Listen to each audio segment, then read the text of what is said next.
Hello friends, இன்றைக்கி நம்ம என்ன பார்க்க போகிறோம்னு பார்த்தீங்கன்னா ஸ்வாப் இன்க்ரீடியன்ட் அப்படின்னு சொல்லி ஒரு சேலஞ்ச் ஸ்டார்ட் பண்ணியிருந்தேன். அதில் ஒரு சப்ஸ்கிரைபர் கமெண்ட் பண்ணியிருந்தாங்க. அது என்னென்னு பார்த்தீங்கன்னா சக்கரை பொங்கலை டிஃப்ரெண்ட்டாக பண்ண சொல்லி. ஸோ சக்கரை பொங்கலை நம்ம எப்போவுமே அரிசி சேர்ப்போம்ல, அதுக்கு பதிலாக நான் என்ன எடுத்திருக்கேன்னு பார்த்தீங்கன்னா இந்த சக்கரவள்ளி கிழங்கு.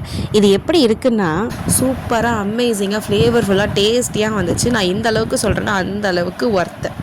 அதுக்கு ஃபர்ஸ்ட் வந்து இந்த ஸ்வீட் பொட்டேட்டோவை ஃபுல்லாக இந்த தோலெல்லாம் பீல் பண்ணி எடுத்துகிட்டு நல்லா இந்த மாதிரி பெருசாக இருக்கிறதுல துருவி எடுத்துக்கலாம். அப்போ தான் வந்து சாப்பிட்றதுக்குமே டேஸ்ட்டாக இருக்கும். அடுத்து பார்த்திங்கன்னா பைத்தம்பருப்பு நான் ஒரு 1/4 அழகு எடுத்துக்கிட்டேன். அதாவது நான் காமிச்ச கப்பில் 1/4 கப் எடுத்துக்கிட்டேன். இதை வந்து லைட்டாக இந்த மாதிரி ஃப்ரை பண்ணிக்கலாம். ட்ரை ரோஸ்ட் தான் பண்ண போகிறோம். ரொம்ப அதிகமாக இதை கலர் சேஞ்ச் ஆகிற அளவுக்குலாம் ஃப்ரை பண்ண வேண்டாம். லைட்டாக சூடானாலே போதும். இந்த அளவுக்கு இருந்துச்சுன்னா போதும். இப்போ பார்த்திங்கன்னா நம்ம இதில் பால் விட போகிறோம். ஸோ பாலுடைய அளவு என்னென்னு பார்த்திங்கன்னா நம்ம துருவி வச்சுருக்கோம்ல அந்த ஸ்வீட் பொட்டேட்டோ எவ்வளோ இருக்கோ அதை விட டபுள் அமௌண்ட் தான் நம்ம வந்து பால் விட போகிறோம்.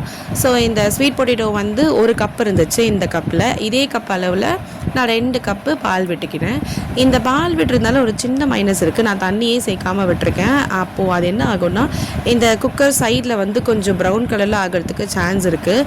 அதனால் வந்து நீங்கள் பெரிய குக்கர் வைக்கிறீங்க, லைக் இந்த 5 லிட்டர் 7 லிட்டர் அந்த மாதிரி குக்கரில் வைக்கிறீங்கன்னா ஒரு விசில் வச்சாலே போதும், பர்ஃபெக்டாக வெந்துடும். நீங்கள் பயப்படவே வேண்டாம். ரொம்ப அதிகமாகலாம் இதை வந்து வேக விட தேவையில்ல, ரொம்ப சீக்கிரமாகவே வெந்துடும். அதே மாதிரி சின்ன குக்கர் 3 லிட்டர் குக்கர் அந்த மாதிரிலாம் சின்ன குக்கர் இருக்கும்ல, அதில் வந்து 1 விசில் விட்டு ஒரு 2 to 3 மினிட்ஸ்க்கு சிம்மில் வச்சுக்கோங்க. இப்போ பார்த்தீங்கன்னா நான் இந்த ஸ்வீட் பொட்டேட்டோவையும் இதில் சேர்த்துட்டு நல்லா ஒரு தடவை மிக்ஸ் பண்ணி விட்டுட்டு மூடி வச்சுட்டேன். நம்ம ப்ரெஷர் வந்தோடனே விசில் போட்டுக்கலாம். ஸோ வெல்லம் அளவு பார்த்திங்கன்னா நான் 1/2 அழகு எடுத்திருக்கேன். இதை வந்து நம்ம கொஞ்சமாக சுட தண்ணி விட்டு கரைச்சிக்கலாம். ஸோ இதில் வந்து கண்டிப்பாக கல் மண் இருக்க சான்சஸ் உண்டு. சாப்பிடும்போது அது கண்டிப்பாக டிஸ்டர்பன்ஸாக இருக்கும் அண்ட் அது நல்லதும் இல்லை. அதனால் கொஞ்சமாக சுட தண்ணி விட்டு அதை நல்லா கரைச்சிட்டு இந்த மாதிரி நம்ம இதை வந்து ஃபில்ட்ரு பண்ணி எடுத்துக்கலாம். அந்த மாதிரி சேர்த்தா மட்டும்தான் உண்டு. ஏன்னா நம்ம இதில் வந்து பாகு எடுத்துலாம் சேர்க்க போகிறதில்ல. அதனால் இந்த மாதிரி லைட்டாக ஃபஸ்ட்டே வந்து கரைச்சி ஃபில்ட்ரு பண்ணி எடுத்து வச்சுக்கோங்க. இது வந்து நம்ம நார்மல் வெல்லம் மட்டும்தான் போட்டு செய்யணும் அப்படிலாம் கிடையாது. நம்ம வந்து நாட்டு சக்கரை அப்படி இல்லைன்னா வந்து பனை வெல்லம் அந்த மாதிரி கூட ஆட் பண்ணால் இன்னுமே ஃப்ளேவர்ஃபுல்லாக ஹெல்த்தியாக சூப்பராக இருக்கும்.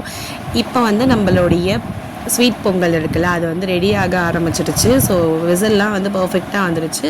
ஓப்பன் பண்ணி பார்க்கலாம். லைட்டாக இந்த சைடில் நான் ஆல்ரெடி சொன்ன மாதிரி ப்ரௌன் கலரில் இருக்குது.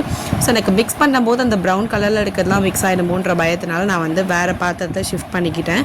பட் இது வந்து உங்களுக்கு கண்டிப்பாக பர்ஃபெக்டாக வரும். நான் சொன்ன மெத்தட்லேயே வைங்க.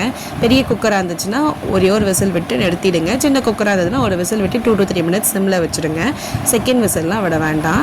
இப்போ வந்து நான் வேறு பாத்திரத்தில் மாற்றிட்டு அதில் வந்து பார்த்திங்கன்னா நான் கரைச்சி அண்ட் ஃபில்டர் பண்ணி வச்சுருந்தேன்ல அந்த வெள்ளை தண்ணியை வந்து இதில் நம்ம ஆட் பண்ணிக்கலாம். இப்போ இந்த வெல்லம் வந்து இதில் நல்லா மிக்ஸ் ஆகணும். அதுக்கு நல்லா ஒரு தடவை இந்த மாதிரி மிக்ஸ் பண்ணி விட்டுட்டே இருங்க. இது நல்லா மிக்ஸ் ஆகணும். நல்லா கட்டி கட்டியாக ஆகாத அளவுக்கு கைவிடாமல் ஒரு 1 மினிட் அட்லீஸ்ட் நீங்கள் மிக்ஸ் பண்ணி விட்டாலே போதும். அப்போ அது பர்ஃபெக்டாக எல்லா இடத்துலையும் ஸ்ப்ரெட் ஆகி கரெக்டாக இருக்கும். அதுக்கு அடுத்து பார்த்திங்கன்னா கொஞ்சமாக வந்து ஏலக்காய் தூள் ஆட் பண்ணிக்கலாம். ஸோ நானும் ஆட் பண்ண அந்த வீடியோ எடுக்க மறந்துட்டேன். ஸோ நீங்கள் மறக்காமல் இதை வந்து ஆட் பண்ணிக்கோங்க.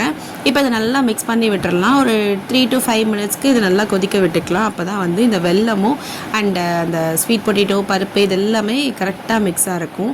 அதுக்காக இன்னும் ஒரு 2 to 3 மினிட்ஸ் இல்லைனா ஒரு 3 மினிட்ஸ் கிட்ட நல்லாவே இதை வந்து சூடு பண்ணிக்கலாம்.